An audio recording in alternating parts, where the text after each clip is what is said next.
এই সংগ্রাম আমার দেশকে বাঁচানোর সংগ্রাম, এই সংগ্রাম আমার মাটিকে রক্ষা করার সংগ্রাম, এই সংগ্রাম পশ্চিমা সাম্রাজ্যবাদীদের ষড়যন্ত্রকে রুখে দেওয়ার সংগ্রাম। আউযু বিল্লাহি মিনাশ শাইতানির রাজিম। বিসমিল্লাহির রহমানির রহিম। আলহামদুলিল্লাহ, আল্লাহর শুকর, আমরা এই পড়ন্ত বিকালে এখানে সবাই একত্রিত হয়েছি। দুরূদ ও সালাম জানাই আখির নবী হুজুর আকরাম সাল্লাল্লাহু আলাইহি সাল্লামের প্রতি, এবং সালাম জানাচ্ছি আমাদের শ্রদ্ধেয় প্রাণপ্রিয় মহামান্য ইমামুজ্জামানের প্রতি। এবং আজকের অনুষ্ঠানে আমাদের মঞ্চে উপস্থিত আছেন আমাদের সকলের প্রাণপ্রিয় নেতা। আপনারা ইতিমধ্যেই যার বজ্র কণ্ঠের আওয়াজ শুনেই হৃদয়ে তৌহিদের জঙ্কার উঠেছে, যাদের মধ্যেই মানবতার কল্যাণে সংগ্রাম করার জন্য অনুপ্রেরণা তৈরি হয়েছে, যিনি এই বাংলার প্রত্যেকটা আনাচে কানাচে অলিতে গলিতেই নারী পুরুষ যুবক যুবতী বৃদ্ধ তরুণ সকল শ্রেণী পেশার মানুষের অধিকার প্রতিষ্ঠার জন্য নিরলসভাবে সংগ্রাম করে যাচ্ছেন হিজবুত তৌহিদের মাননীয় ইমাম জনাব হুসাইন মোহাম্মদ সেলিম আমাদের মঞ্চে উপস্থিত রয়েছেন।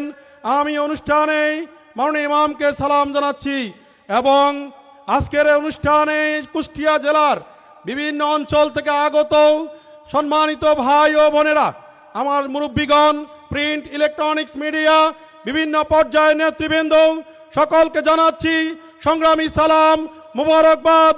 সালামু আলাইকুম রাহমাতুল্লাহি ওয়া বারাকাতুহু। সংগ্রামী ভাই ও বন্ধুগণ, আপনারা জানেন আমরা হিজবুত তৌহিদ আন্দোলন এক দুর্বার আন্দোলন করে যাচ্ছি এই অন্যায়ের বিরুদ্ধে। আমরা বিশ্বাস করি এই বাঙালি জাতি আজকে যেই সংকটে পড়েছে, আমার প্রিয় জন্মভূমি বাংলাদেশ আজকে যেই সংকটের মুখোমুখি হয়েছে, এই সংকট থেকে উত্তোলনের জন্য এই জাতির সামনে কোনো পথ জানা নাই। কিন্তু আলহামদুলিল্লাহ, আল্লাহ পাক রব্বুল আলামিনের দরবারে আমরা শুকর গুজার করি, আল্লাহর পক্ষ থেকে এমন এক শক্তিশালী আদর্শ আমরা পেয়েছি, যেই আদর্শের বলে আমরা বিশ্বাস করি, আমরা জানি এই বাঙালি জাতি যদি এই আদর্শ গ্রহণ করে, তাহলে এই জাতি তাদের নিজেদের অভ্যন্তরীণ সমস্ত সংকট মোকাবেলা করতে পারবে ইনশাআল্লাহ। এবং আমরা বিশ্বাস করি এই জাতি যদি আজকে এই আদর্শ গ্রহণ করে, তাহলে আগামী দিনে এই জাতি বিশ্বের মধ্যে নেতৃত্ব দিতে পারবে ইনশাআল্লাহ। আমরা পৃথিবীর বুকে মাথা উঁচু করে দাঁড়াবো ইনশাআল্লাহ। এমন এক শক্তিশালী আদর্শ আল্লাহ পাক রব্বুল আলামিন আমাদেরকে দিয়েছেন, এমন এক শক্তিশালী নেতৃত্ব আমরা আল্লাহর পক্ষ থেকে পেয়েছি।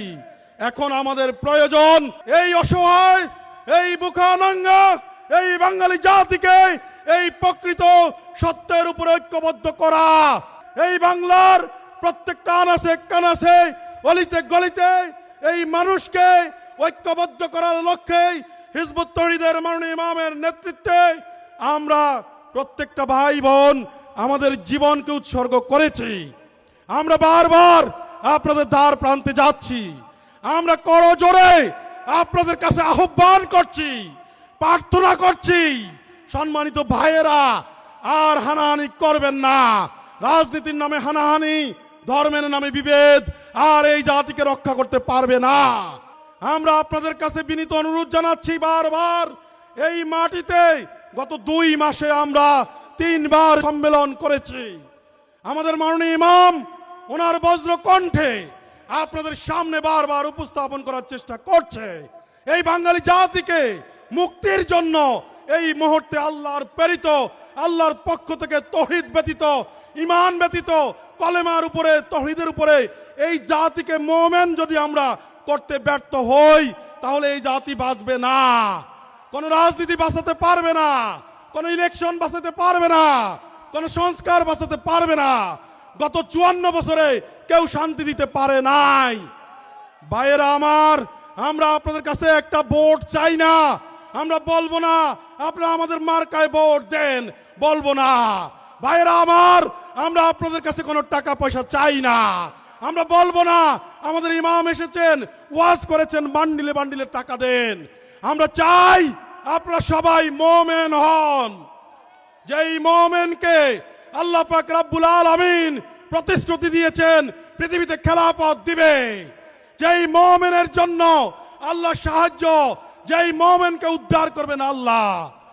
এই আহ্বান আমাদের, আমি আপনাদের প্রতি বিনীত আহ্বান জানাচ্ছি, আপনারা দয়া করে নেমে আসুন, এই সংগ্রামে আপনারা শামিল হন। এই সংগ্রাম আমার দেশকে বাঁচানোর সংগ্রাম, এই সংগ্রাম আমার মাটিকে রক্ষা করার সংগ্রাম, এই সংগ্রাম পশ্চিমা সাম্রাজ্যবাদীদের ষড়যন্ত্রকে রুখে দেওয়ার সংগ্রাম। সম্মানিত ভাইয়েরা, মাননীয় ইমামের বক্তব্য, মাননীয় ইমামের বয়স এই বাংলার আনাচে কানাচে প্রত্যেকটা জনপদে আপনারা পৌঁছিয়ে দেন। এই মুক্তিকামী জনতাকে এই তৌহিদের উপরে ঐক্যবদ্ধ করার জন্য ভূমিকা রাখুন, তা না হলে এই জাতিকে কেউ বাঁচাতে পারবে না। আমরা প্রস্তুত তো নাকি? আমি হাতগুলো দেখতে চাই। আমরা প্রস্তুত তো? আবার প্রস্তুত তো? এক কণ্ঠে শুনতে চাই, আমরা প্রস্তুত কিনা? আমরা প্রস্তুত ইনশাআল্লাহ।